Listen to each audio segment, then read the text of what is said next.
Selam, minem, duslar. It's me, Davidich. This is an X5 G05 and we're in Kazan. Let's go.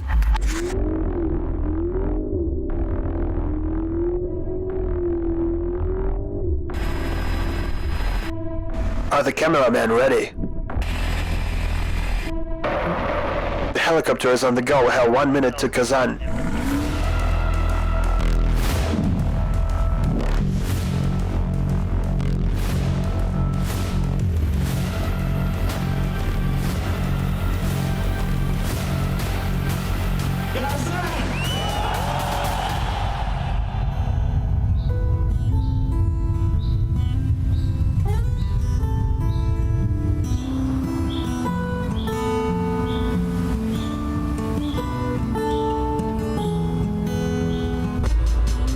Хорошо там, где нас нет, там ведь вечное лето, а дома не Настя.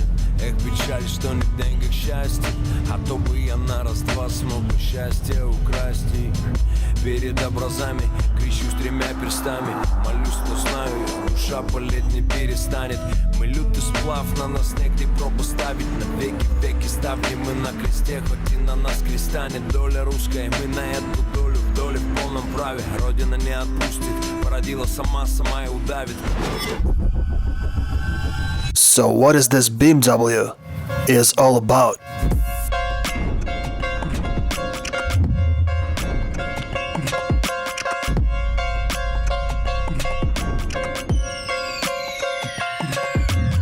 At first I didn't like the design of this car, I didn't like it at all. When I looked at it I thought to myself, what kind of an ass is this? It reminded me of Toyota Camry with these taillights, and most of the people, they were kind of confused with these nostrils. Why are they so big and what's going on?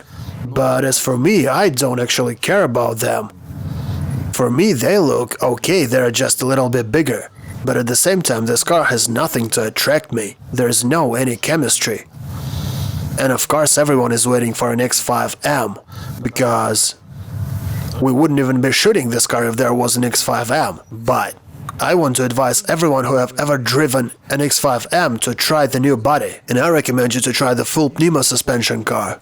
The one we're driving right now that can go up and down. The level of comfort that this generation can give you is impossible to describe. It's not just soft, it's incredibly soft, it sails the road, and it cannot be compared to previous generations. Believe me. But still, there's an issue.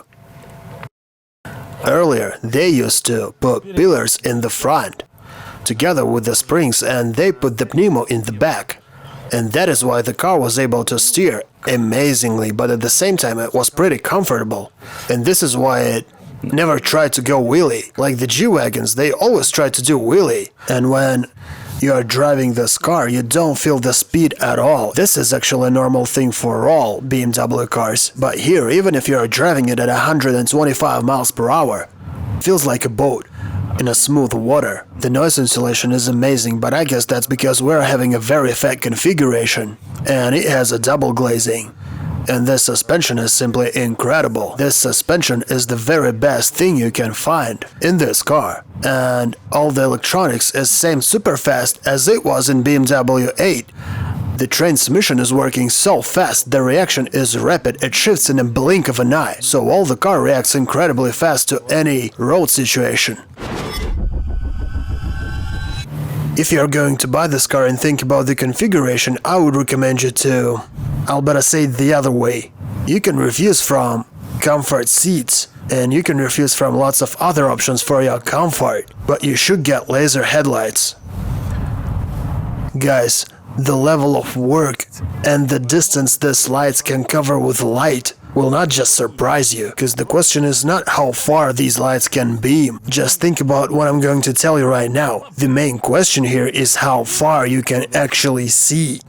The distance these headlights can cover is much more farther than your eyes can see. But it's not the main thing about these headlights. These lights can recognize the other objects on the road. When you're driving at 100 miles per hour, there are lots of other objects moving with different speeds, but the car darkened them. But at the same time, the driving beam is on all the time, even in the city, and it doesn't blind anyone. All the objects stay in the dark, and everything is bright around them, and you can see absolutely everything. This thing is incredibly cool. Well, the dashboard is actually pretty the same as it was on the 8. I don't see anything new about it, so there's nothing to tell. I don't like the steering wheel.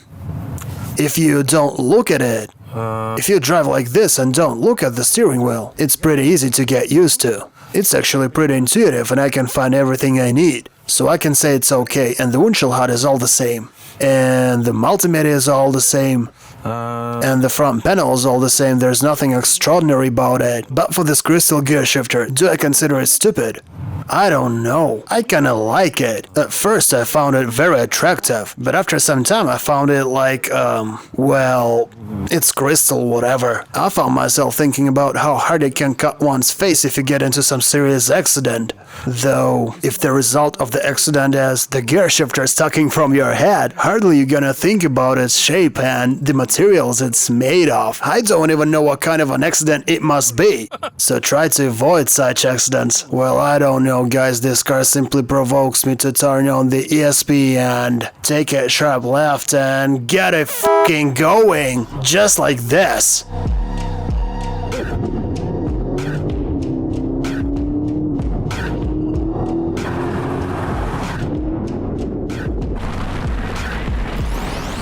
This suspension is so soft, it's so comfortable, I fucking love you. Such a good girl. But that's not enough. When it's on these winter tires, these high tires make it even softer. So if you just drive this car straight having some long distance trip, this car is the best. It's comfortable, it's smart, it's just perfect, the headlights are amazing, the visibility is wonderful, and the massage seats is the best choice for long distance trips. This is the must-have option. I don't think anyone needs it for some everyday city driving. Anyway, it's not the real massage seat, but for a long distance trip this thing is irreplaceable. This is what I call a massage seat. Every time I come here I turn it on and have fun because it's such a joy. That's it, you can go on watching the test drive. I didn't want to distract you from the video, sorry. This trunk is actually pretty good because it's quite big. And these seats are very comfortable, they are much better than in the previous model. And by the way, I wanted to mention that this navigation system that is projected to the dashboard, it doesn't seem to be convenient. At first it looks cool and you think this thing must be awesome. It looks like the one they make in Porsche Cayenne. It is also projected to the dashboard. And same thing they make in Audis and Mercedeses. But I don't like this one. It's drawn sharply but it's inconvenient in use. I just don't like using it. This car can go sideways and it goes pretty well. It can go with a 3-liter diesel engine, also a 3-liter gasoline engine, and also a 5-liter gasoline and a 5-liter diesel engine. But I guess the car with a 5-liter engine is a little bit overpriced because this car cost about 115,000 bucks. And this is the best configuration you can possibly get. I like the way they made the trunk door because this time they made it of 2 parts. You press it from above and both of them get closed. I find this very comfortable, but I want to warn you about one little thing, and I guess this is not only BMW's fuck up, because it may happen with every trunk cover. So we were standing behind the car and the trunk cover was open. I was just standing there with a key in my pocket, and the camera girl was just passing by. And I guess that she has just moved her leg right under the sensor that is placed on the bumper. This is how it works, you just have to move your leg to close it. So the girl was just passing by and the trunk cover nearly smashed her head, and I managed to grab it with my hand at the last moment. So I have to say that this upper part is a really dangerous thing and it can hit your head, especially with its sharp corner. They should have made it more safe. The other little thing that I did like is the rear view camera. Because every time you turn your steering wheel, this camera turns exact the same way you turn your wheels. So it's not just a rear view camera, it's an active rear view camera and it's very smart. And this feature can save you from hitting your car when you have some blind spots, because it always looks the way you need. This is very comfortable. This car steers very good. Sometimes its ass tries to slide because of the suspension. But you have to mind the winter tires, and they are kinda soft. I'd like to try it on summer tires and wider rear wheels. I guess that would be interesting. It keeps the road well, but even if it loses it, you just have to press the gas pedal harder and it gets straight again. Check this out, we're going to jump. That was very nice, very soft. What cars can compete it with their level of comfort? The only cars that come to my mind are Lexus 570 and Toyota Land Cruiser 200. They were super comfortable. And you may get surprised, but I have to tell you that the new X7 is also going to have this Bmw suspension, so that is going to be the level. So if you are tired from Toyotas and Lexuses, you are welcome.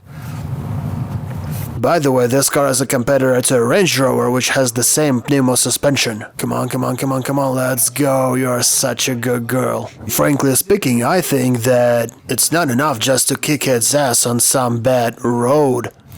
To show you how good and awesome this car is, though that's exactly what we've been doing for the last 13 hours.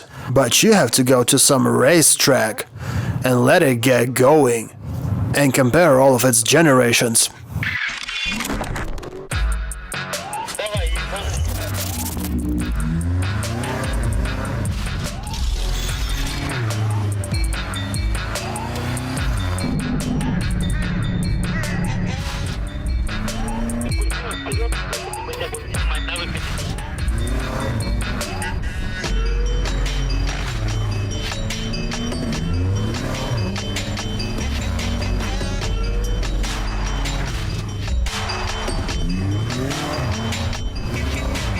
We are ready.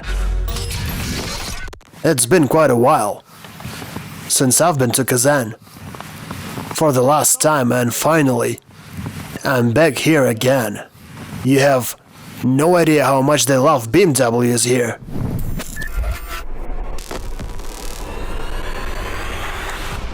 I don't only want to remember some old experience.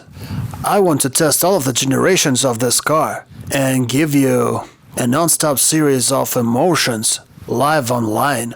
Let's go. Dun, dun. What a smell. And if you guys think that it smells good and tasty, you are wrong. Damn, I missed you. Mama! Ah! How can it be possible? 179,000 miles, how can it be possible? By the way, this is a restyled model. It's a 53 body and a 3-liter engine, a straight 6, 231 horsepower. And it used to be not just good, it was excellent. It was the first ever BMW SUV. It has blown everyone's mind away. This old bucket with balls that you may see in traffic jams, and some of you may not even consider it a car, used to be a giant leap for all mankind. Long ago, BMW understood what they have to do. And its straight competitor was of course an ML. Let's try to shift, and it pushes. Everything is in order. This car feels wooden, and the suspension is actually very poor and uncomfortable, and the steering wheel is heavy as hell. Comparing to a new car, it steers like a tank. This is how it feels today, but back then, all the Ivans in Russia used to drive it like this. And listen to this music.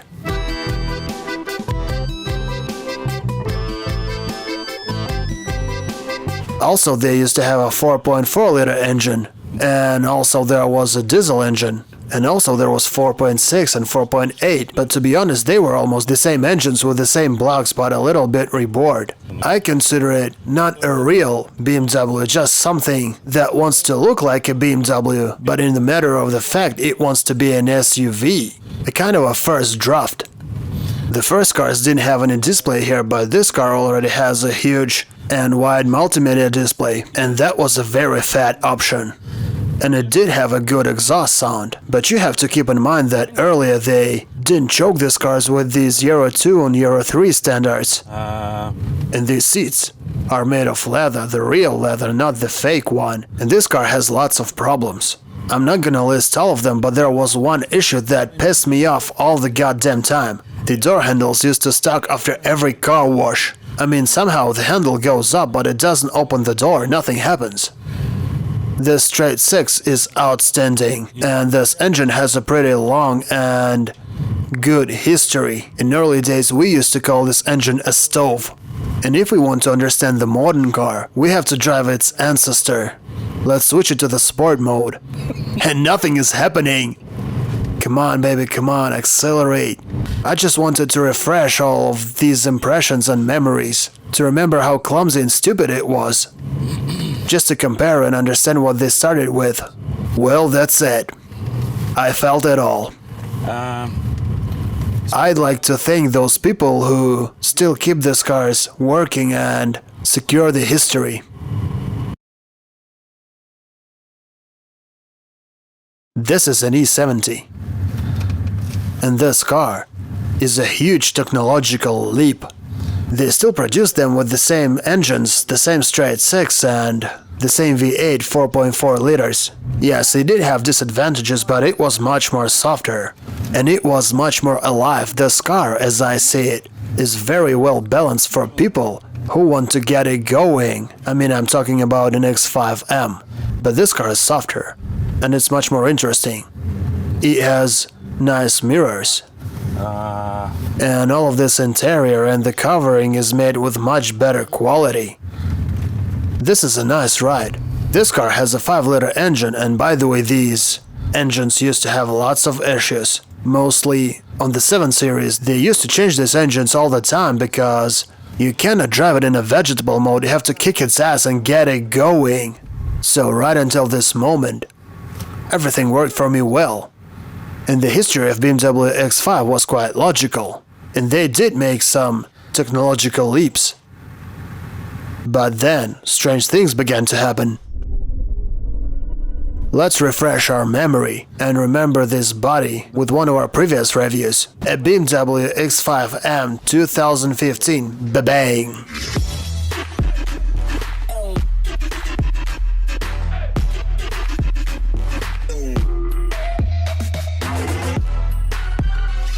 Nothing changed. It's literally the same exact car. Okay, they changed some electronic devices and made them look different. They changed some shapes, but there's no development.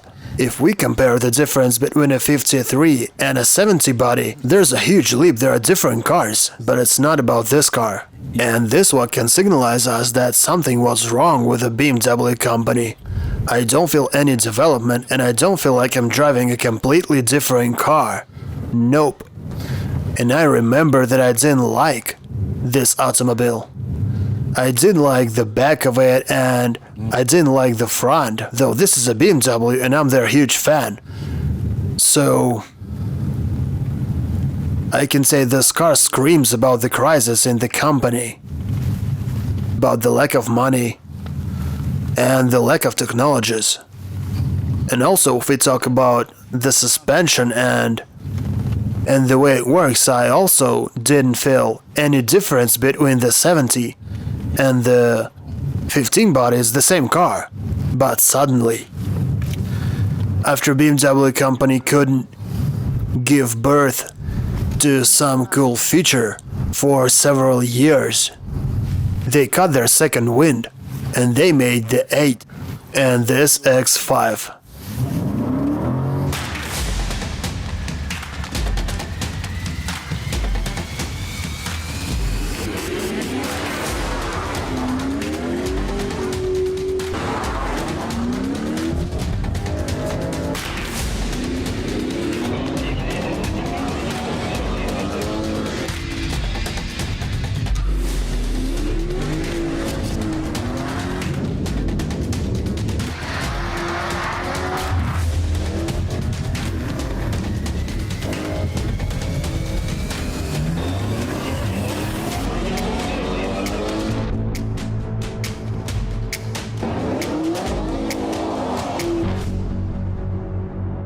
The thing that surprises me here is the way they put here this filter flap. These gaps are not straight at all. Just take a look how bad it is. I don't understand how it happened. And also I don't like these exhaust pipes. Who was that man who worked on it? This bumper is awesome, and this frame for the exhaust pipe Everything looks wonderful, but the pipes themselves and the way they stuck out, this is so ugly. If we talk about the design of this car, especially about its rear part, I have to confess that I don't like it. But when I put all the 4 M5s of all generations in a row, I fell in love with this ass. Cause when you look at it like this, it's not making any impression. It even reminds me of Toyota RAV4. But when you look at this ass from this angle, it turns into some beautiful and muscular predator that is ready to attack its victim. This automobile is incredibly comfortable, and if you're about to buy one of these for yourself, you should buy it with Bmw suspension. And don't waste your time on thinking, just buy it and that's it. This is something out of this world. It's incredibly soft. If you have ever driven a Range Rover, or some Land Cruiser 200, or Lexus 570, the level of comfort those cars can give you is nothing comparing to this suspension. Well, these door handles don't make me horny, but at least they don't piss me off. The way the Lamborghini Urus did, that car is a bastard. The front is also controversial, but I understand that all this car is a high-tech thing, and I like all these technologies a lot. And if we don't mind this design, this car is gorgeous, but the design is questionable. And that makes me feel concerned, because I'm really looking forward to Bmw X5M. It's going to be in the same body, and I don't want it to be a bastard. That is why I'm so concerned. The guys from BMW told me that the amount of technologies that new car is going to have will not just make all of its competitors lag behind, it will destroy them when it comes out. They didn't give me any numbers, so far it's just words, but I really want it to be true.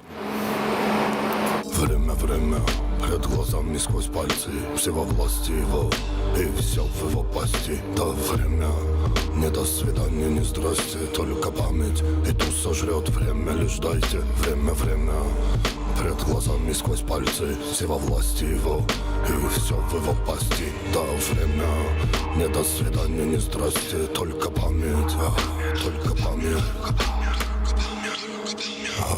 Это коснется всех и каждого, от простого и до самого важного. И да не будь ты тупым таким, дважды два. Да, время бежит стремглав, время любить. Одна большая страна, и быть или не быть. Так в чем тут вопрос? И быть, и жить, и сгореть, если надо дотла. И в конце пути за все ответить сполна.